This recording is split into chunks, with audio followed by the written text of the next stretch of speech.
Welcome, everyone, to Chromatic Counsel. I am your host, Carrie Heaps, and I am so excited to have you here with me today.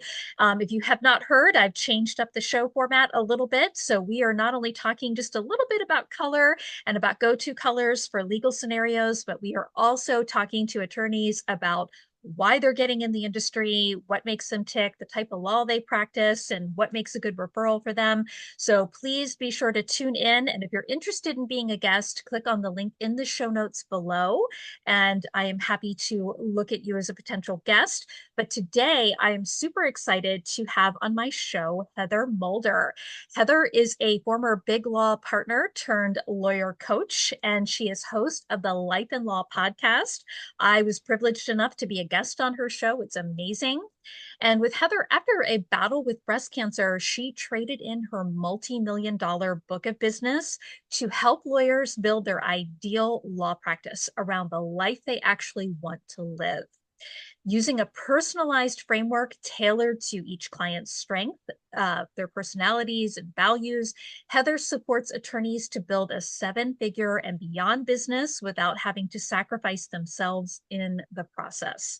When she is not assisting her clients, you will either find Heather cooking a never guess it's gluten-free meal from scratch or cheering on her baseball-obsessed teenager in the searing hot Texas sun. Heather, welcome to the show. Thank you so much. I'm excited to be here.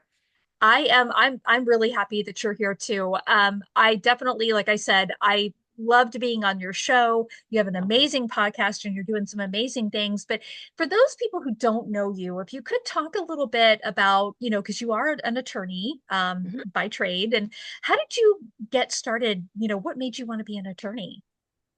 Oh gosh. So this ages me seriously, but there was this television show. It started with a movie. Didn't see the movie. I was too young. But then HBO had this show called The Paper Chase when I was a kid. And it was about some guys in law school and this really tough law professor. And it was fascinating to me. And that got me interested initially. I think I was like 11.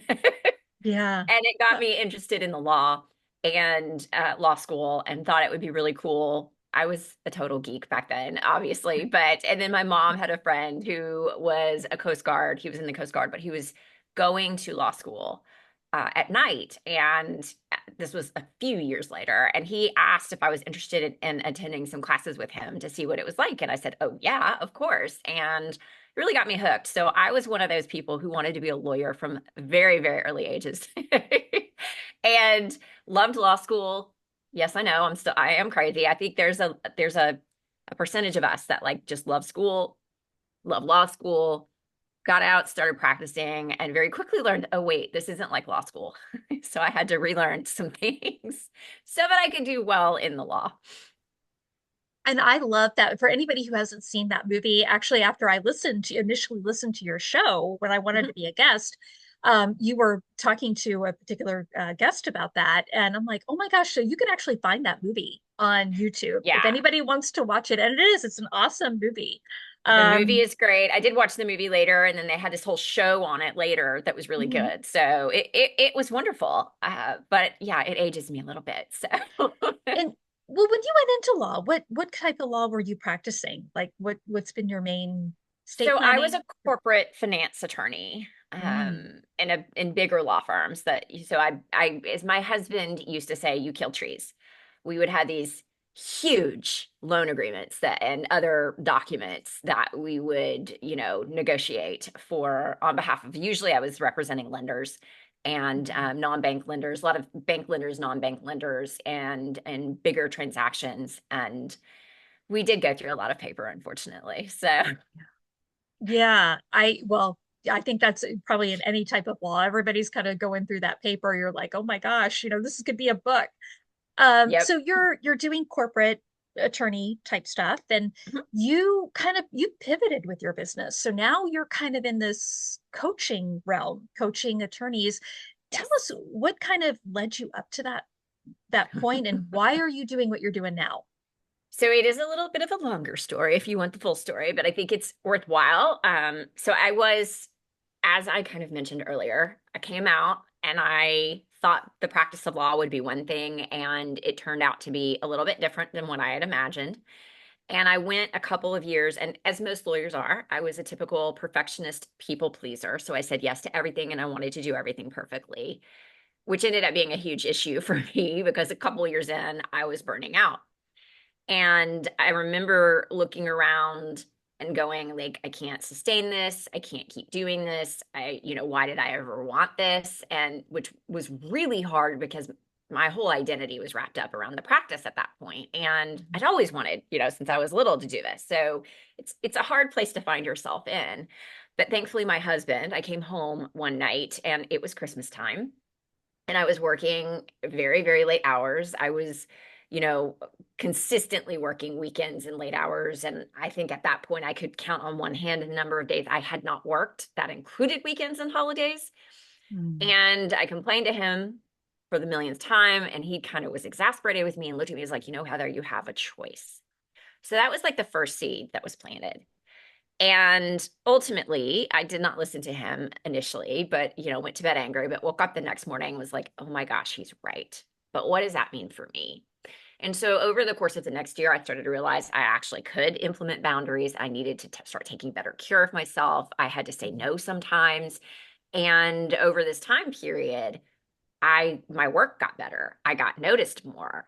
I was then put on partnership track. And through that period, I realized, okay, I'm not at the kind of firm I want to make partner. I need to make a change. So I ended up moving, funny enough, from a regional firm to a big law firm, which is where I ultimately became partner, built a practice of my own. And the work that I had done was really helpful for me for realizing I have to have boundaries. Self-care has to come first. And so I really created a practice around the lifestyle I wanted. And I was very intentional about the clients I said yes and no to as I built my own practice. And so fast forward a couple of years, I've made partner, I'm doing great. And then one day I get a breast cancer diagnosis. And at the time, I was only 38 years old. My kids at the time were 6 and 2 years old. The prognosis was not very good. And I remember sitting down and thinking about, okay, what if treatment doesn't work? What if I don't get through it? And there's a lot that goes through your head when you're, faced with that kind of a thing. And I remembered my grandfather's funeral. And my grandfather, huge role model of mine, probably the biggest role model, the biggest impact anybody's ever had on me was him.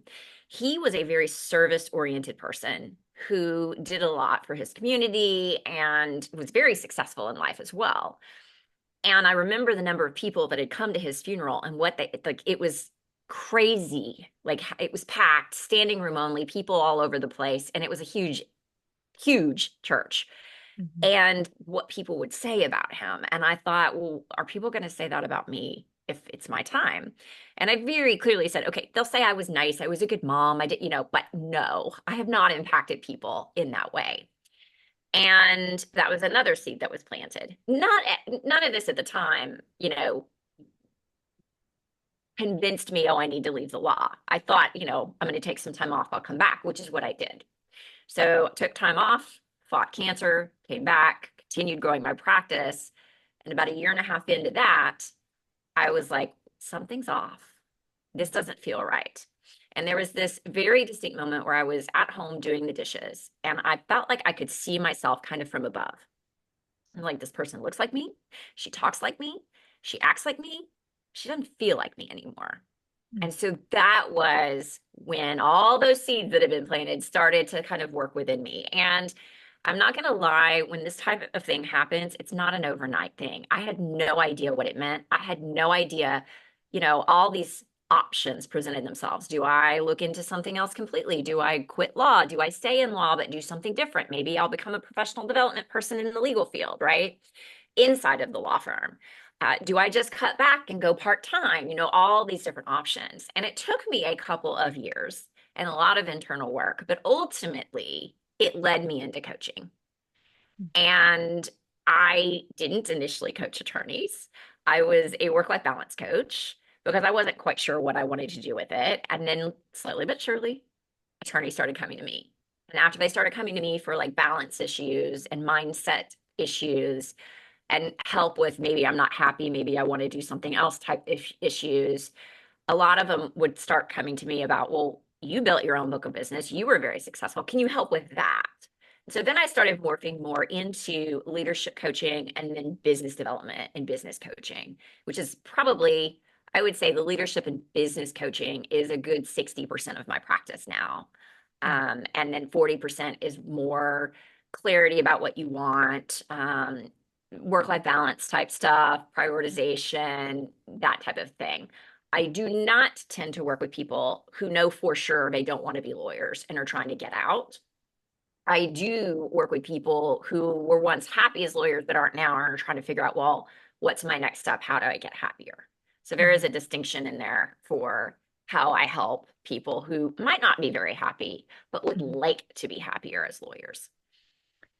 And it's so, thank you for sharing that. And that is such a, like, just even listening to that, I'm not an attorney, but it's like you're talking about things like that because I've had an experience like that where I'm like looking at myself going, it's almost like you are like you just remove yourself from your body and it's like you're watching yourself and you're going, who is this person? Yeah. Like I'm not recognizing myself.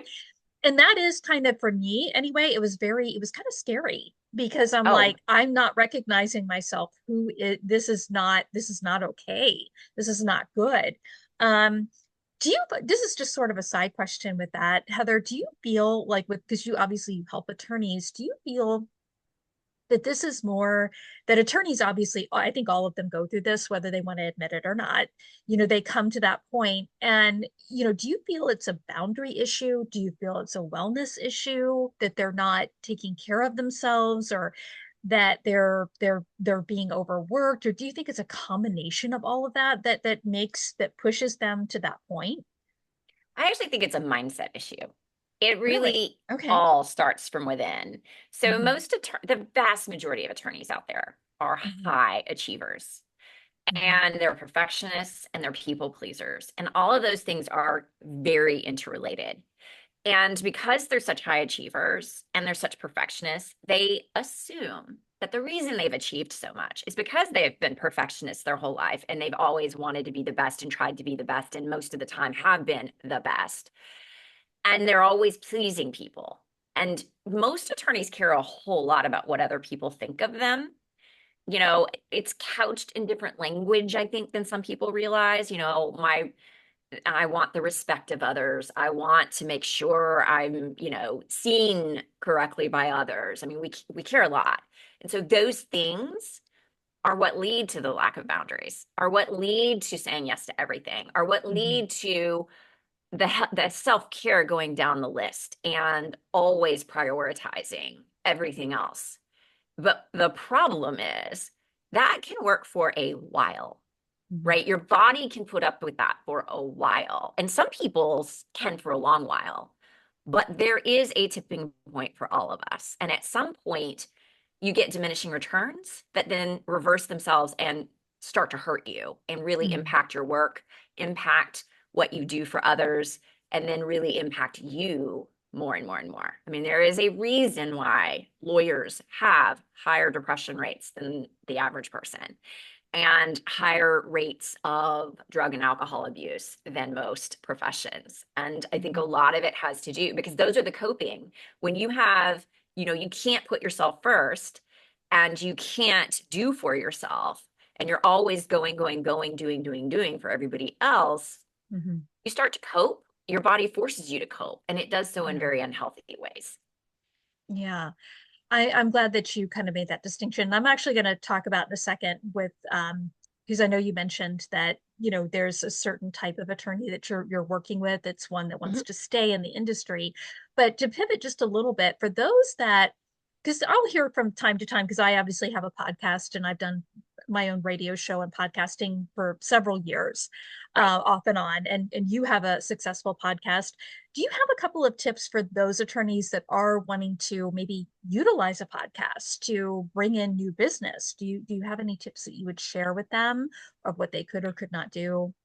So, as far if they want to actually start their own podcast or be a guest on podcasts, either. Like for example, if they wanted to have a successful podcast or start a podcast of their Okay, own, like do you have a couple of tips you throw out there to them? just do it. don't worry so much. I think that perfectionism and worry about what others are going to think, am I going to say something somebody's not going to like, is going to hold a lot of people back from doing it. Hmm. Yeah. Don't let that get in your way. That's number one. I will say, because what I've learned over time, when I put my podcast out, and you might have gone through the same iteration, I was such a perfectionist. I over like every little pause, every like I would take everything out and it took me forever. Hmm. And then over time, I started letting go and it still grew and people still listened and people realized that you're a human being and you're going to talk like a human being and you're going to come across as a human being. So don't overdo it and don't be a perfectionist about it. So Yeah. that's number one. I would say the other thing is get really clear about who your perfect client is and speak to them. Make Hmm. sure that, you know, it's a lot of attorneys have trouble putting stuff like that out there because they don't want to make it about them and they feel very uncomfortable. Well, the good news is it's not about you, it's about them. It's about you helping to solve the problems that they have. It's about you giving them tips and tools and ways of doing things. And also knowing when to get a lawyer involved and why so that they don't end up in trouble. And just by being there and doing that and showing up, how you show up with clients, it can showcase your style, your approach, your personality, which will very naturally then attract good clients to you and repel the people you don't want. So those are kind of like, I would just do it, focus in on the problems that they have and how you're going to solve it. Keep it short, sweet, to the point for that one thing for each episode, and just see where it goes.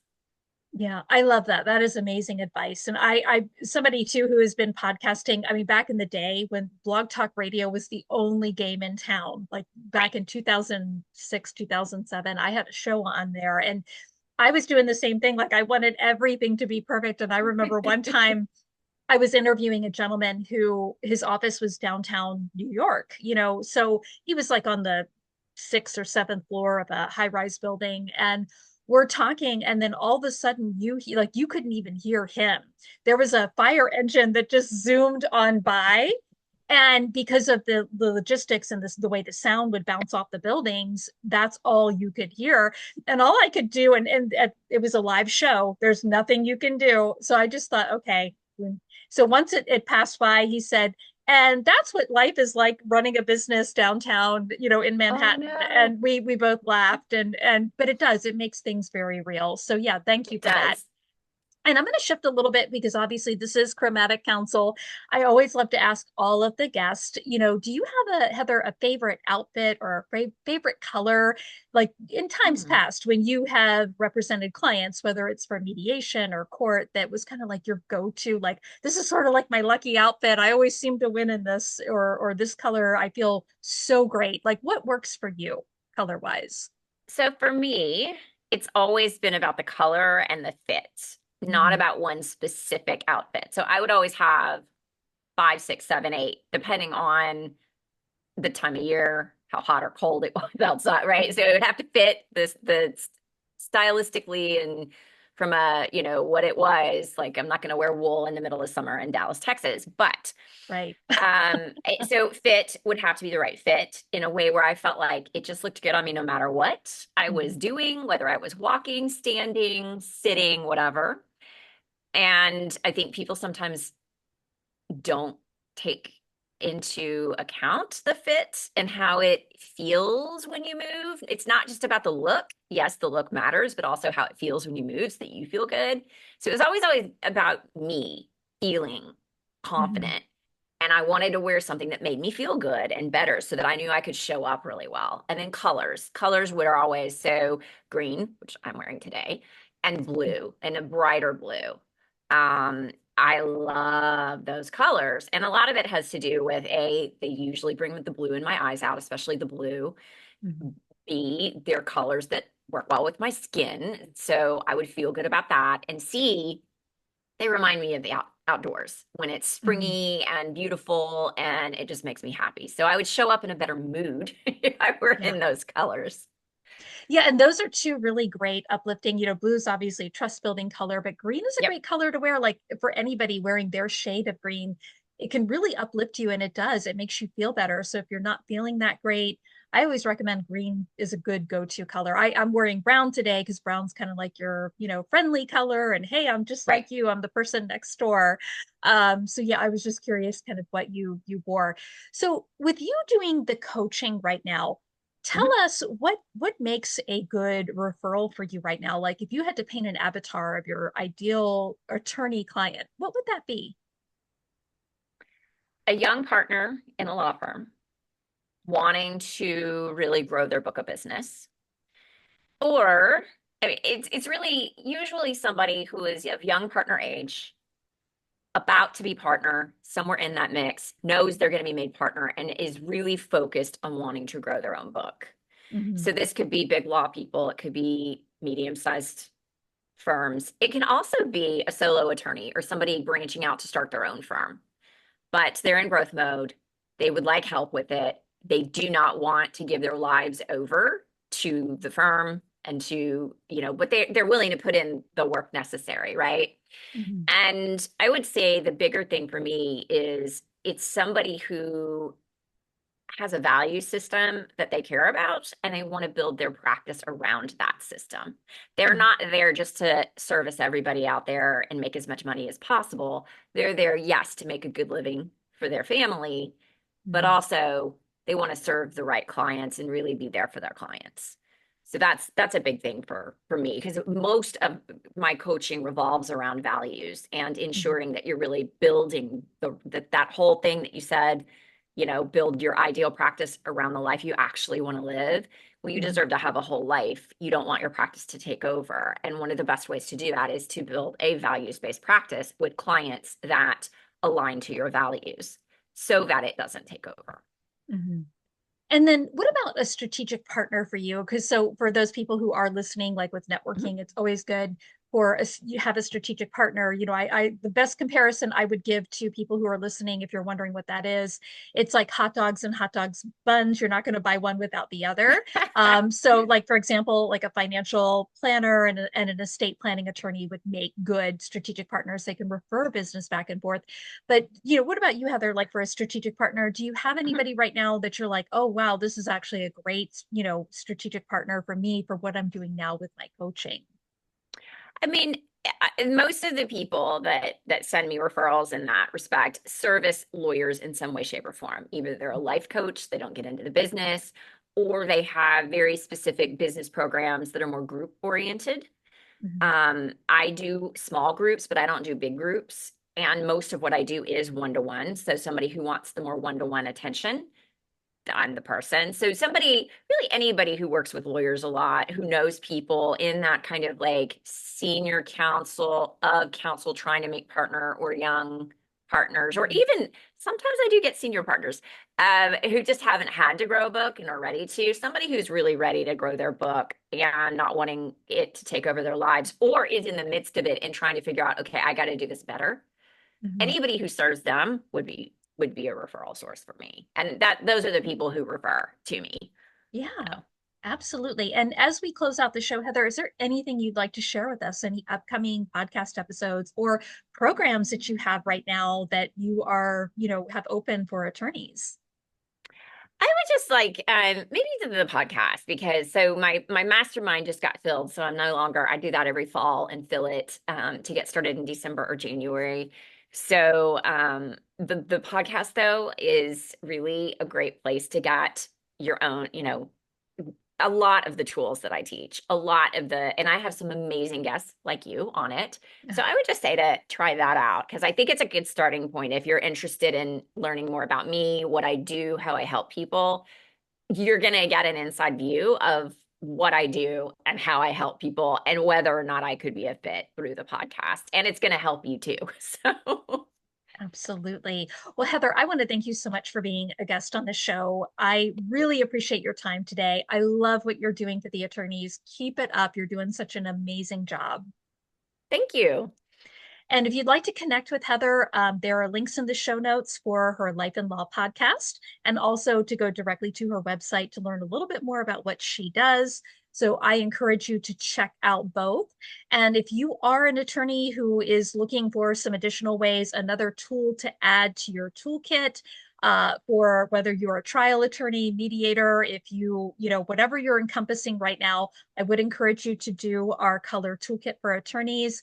Find out what shades look good on you, and also too what shades, what each color means, how you can help influence your outcomes with that. And if you'd like to get a free copy of the Color of Persuasion webinar, that is also in the show notes below. You can check that out. It's completely free. It's about a 40-50 minute class, but I think you'll get a lot out of it. And I want to thank you for taking your time today to join us. And I hope you can tune in next time. And remember, life is short, so wear bright colors.